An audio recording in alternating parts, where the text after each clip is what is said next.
Sometime after nightfall, when the sky above the old farmhouse settled into a deep, breathless quiet, he stepped through the front door like a man crossing into a forgotten world. The wooden floor creaked softly under his boots, the same way it had creaked beneath his grandmother's gentle steps when she used to hum her way through the evenings. But now that humming, steady, warm, and impossibly comforting, was gone, leaving behind a silence so thick it felt almost alive. He inhaled deeply, pulling in the scent of lavender, old wood, and something else he couldn't name, a scent tied to childhood visits filled with laughter, warm bread, and stories his grandmother told by lamplight. At 46, he thought he was ready to face this moment, ready to begin the long process of sorting through a lifetime of memories after her passing. But grief has a way of slipping beneath the armor of age and experience, striking unexpectedly. As he walked into the kitchen, the heart of the house, the place where every holiday meal began, he paused beside the pantry she had used for decades. Hundreds of jars lined the shelves, filled with preserves she had made with patient hands. And yet something felt off. The wall behind the shelves looked shorter than he remembered from his childhood, the proportions slightly wrong. He ran his fingers along the wooden planks, feeling a subtle misalignment his grandfather would never have left behind.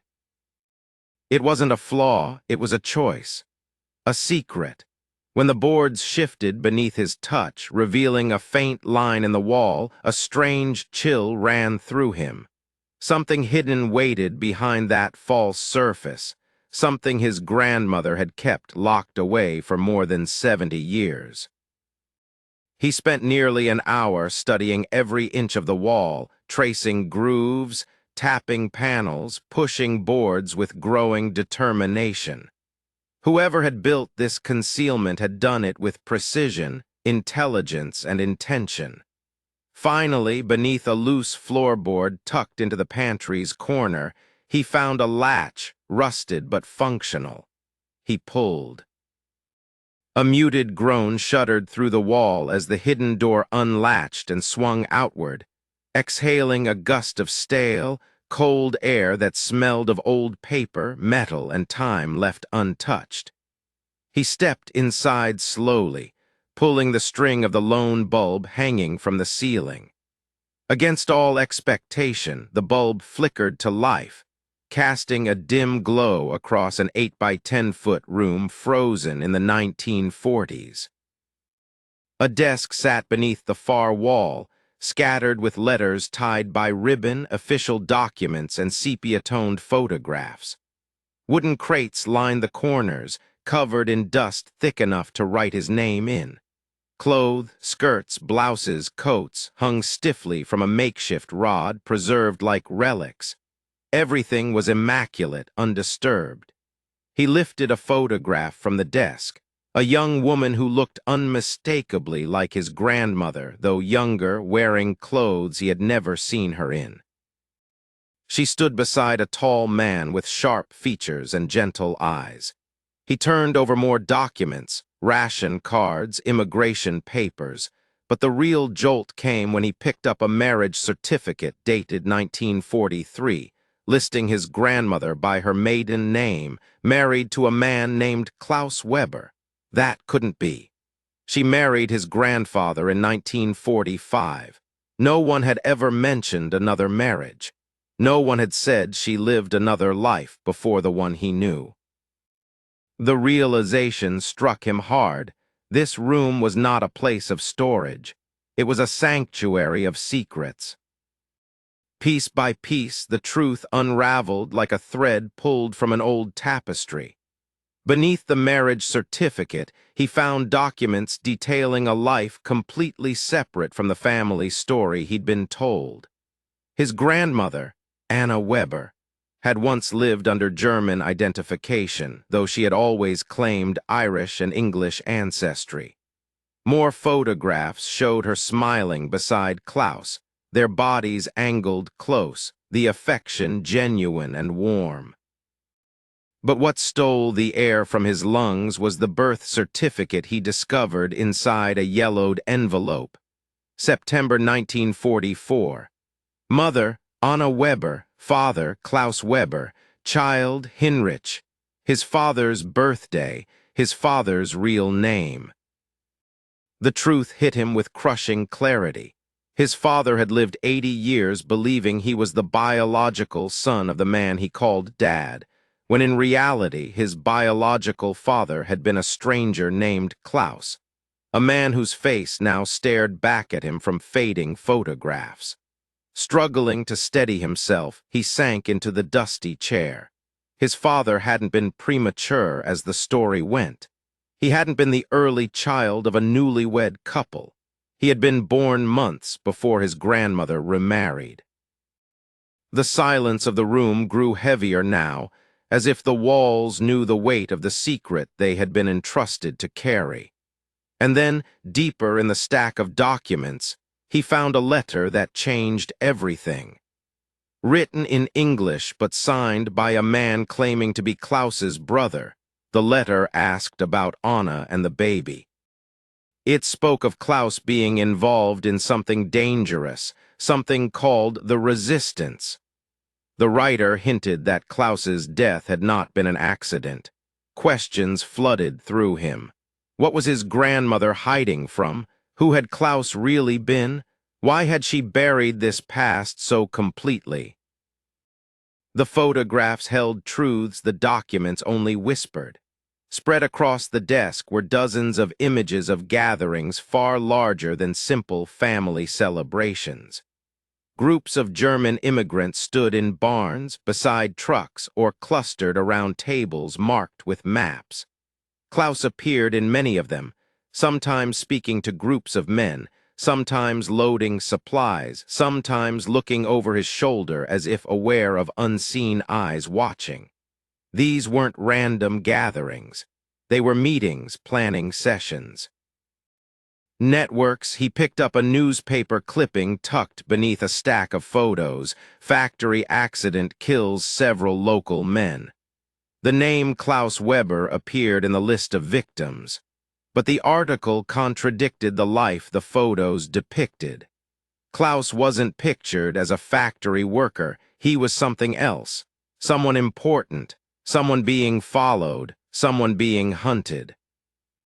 Then there was the photograph that burned itself into his memory, his grandmother in a black dress, standing beside a small grave marked November 1944, just 2 months after his father's birth.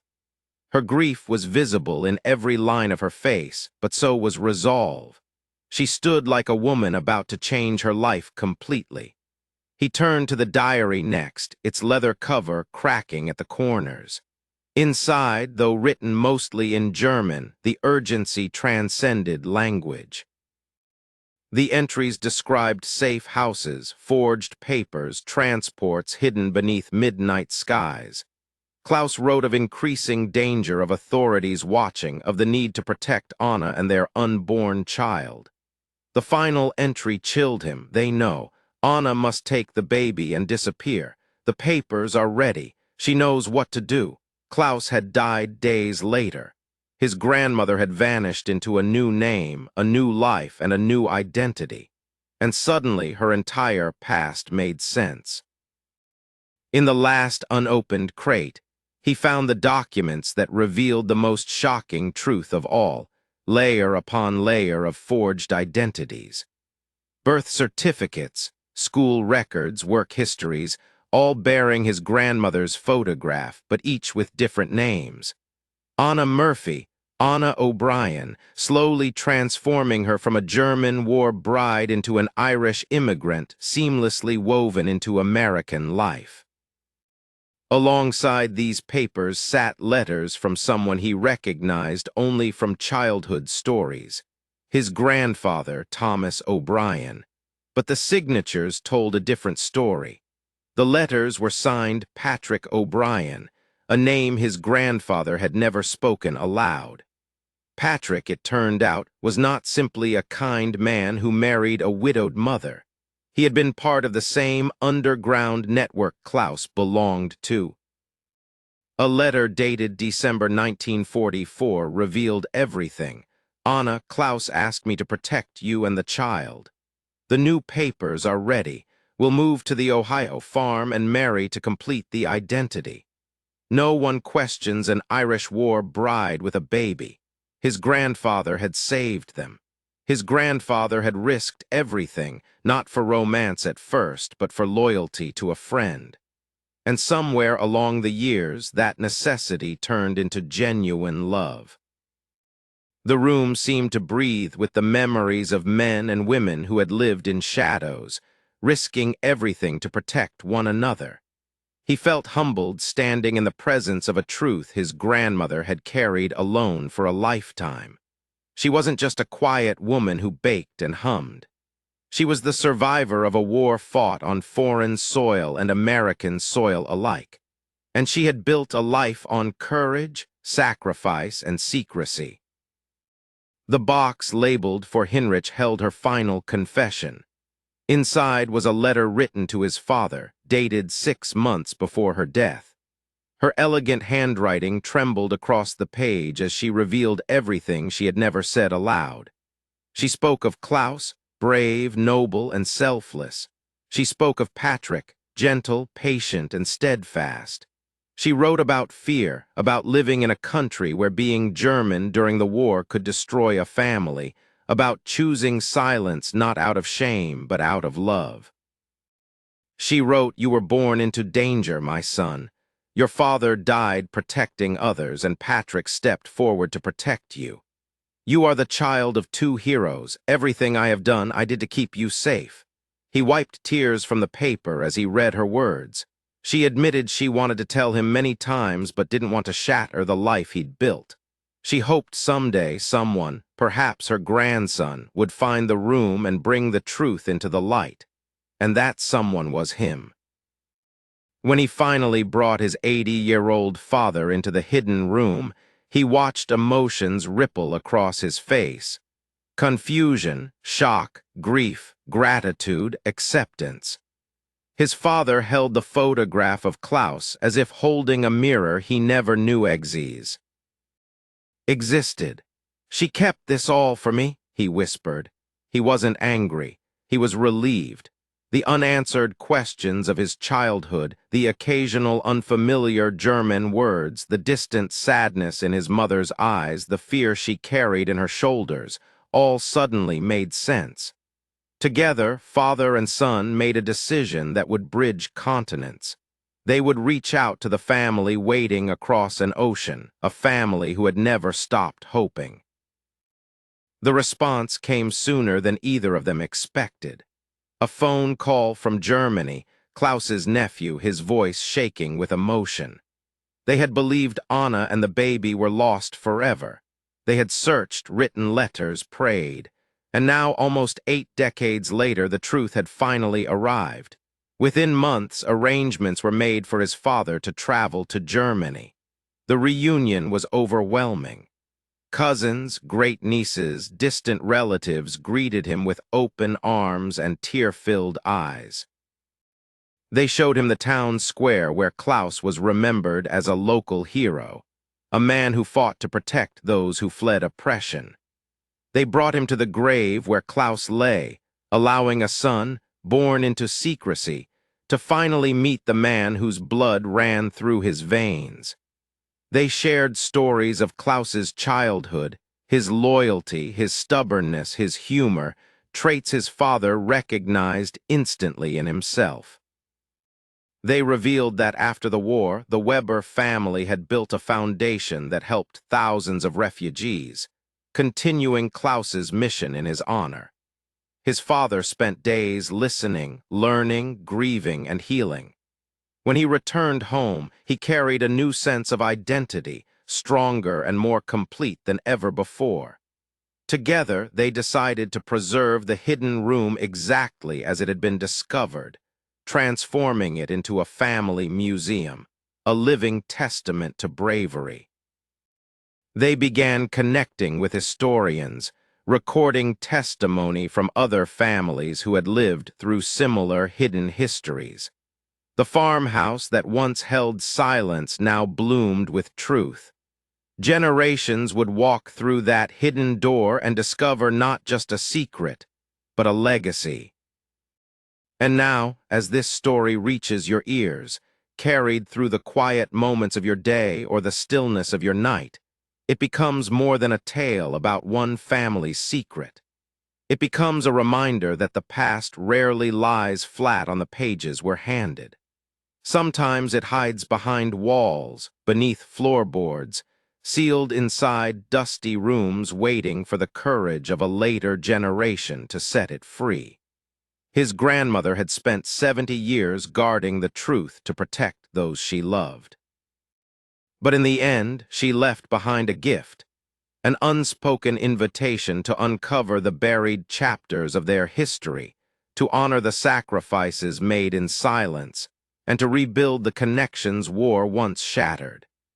If this journey moved you, if it stirred your heart or opened a door to memories of your own family, I invite you to join this community of listeners who believe that stories, real stories, have the power to connect us across time and distance. Please like the video, share your thoughts in the comments, and subscribe so you never miss another forgotten chapter brought back to life. Your presence here matters more than you know. And before you go, tell me, where are you listening from, and what time is it right now as this story reaches you?